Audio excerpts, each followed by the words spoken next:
Welcome to Pindar Poetry. We hope you learned something new. You start by securing your work, backup. XLSX files to an external drive or cloud so nothing is lost. Next, close Excel and sign out of your Office account. This prevents sync conflicts. Once done, open Windows Settings, go to Apps, then Apps and Features.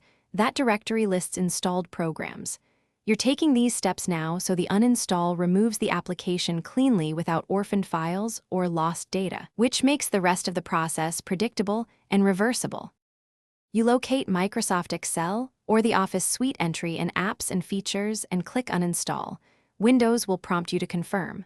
When prompted, choose Uninstall rather than Repair to remove the app. If only Repair appears, that means Office is part of a suite and you'll remove the whole package. Make sure to follow on-screen prompts and allow the process to finish. If the standard removal fails, download and run Microsoft's Uninstall Support tool to force clean Office remnants and registry entries safely. You finish by restarting the laptop to release locked files and let Windows finalize the uninstall.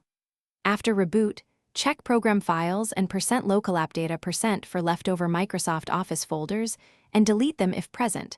This clears cache and templates. If Excel still shows in Start or reappears, run Microsoft Support and Recovery Assistant to detect lingering components. One key troubleshooting tip: if activation or cloud profiles cause problems,